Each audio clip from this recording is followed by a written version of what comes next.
இப்போ வேற யாரும் வரப்போறாங்கன்னு செட்டுலாம் ஆடுற மாதிரி வைப்ரேஷன் இருக்குதா? வைப்ரேஷன் இருக்குதா? லைட்டா. தமிழ்நாட்டில் இவர் வைப்ரேஷனை பல ரூபத்தில் கலக்கினவர் யாரு? இந்த செட்டுக்கு சொந்தக்காரர். செட்டுக்கு சொந்தக்காரன்னா கலாசலா பாட்டு இருக்க, அதுக்கு சரி குத்து குத்து கலக்கிறவர். ஐயோ, அவரா வர்றாரு? யாரு? எங்க தலைவர் டி யாரு?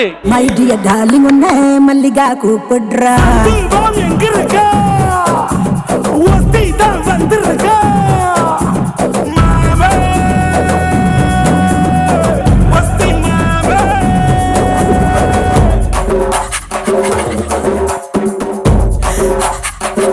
சார், எங்க ஷோக்கு வந்தது மிக்க நன்றி சார்.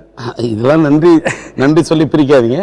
இல்லை சார், நன்றி சொல்லி பிடிக்கல. நான் சந்தோஷமாக அந்த ஷோ ஹோஸ்ட் பண்ணும்போது சொன்னேன், இந்த மாதிரி எங்களோட க்ரூ சார்ந்தவங்க இந்த ஒஸ்தியான விஷயங்களை எங்களுக்கு கொடுத்து இந்த வெற்றியை கொடுத்தவங்க, அதில் ஒரு முக்கியமான நபர் வரப்போறாருங்க. அது நீங்கள் தான்.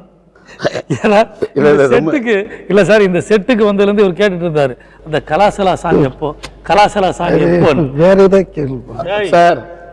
அவரு கேட்ட விஷயம் என்னன்னு கேட்டா கலாசலான்னது அவருக்கு மல்லிகா சரவத்தோட இதுலயே கேட்டுருப்பாரு சார். சார், நீங்க எப்படி வந்து தீர்க்கதரிசி மாதிரி சொல்றீங்கன்னு தெரியல சார். வந்ததுல இருந்து வேற பேச்சே கிடையாது. எவ்வளவு பேசணுமே. ஒண்ணுமே கிடையாது சார். தியேட்டருக்கு 3 தடவை போய் டிக்கெட் கிடைக்கல, அதனால இங்கேயாவது பாத்துடலாம். இந்த ஆளோட பொறுத்துனா அந்த மல்லிகா சரவத்தோட பாட்டு மட்டும் வந்துச்சுன்னா அப்படின்னு ஆரம்பிச்சு இதுலயே வரைக்கும் பேசுறாரு உங்களை மாதிரி.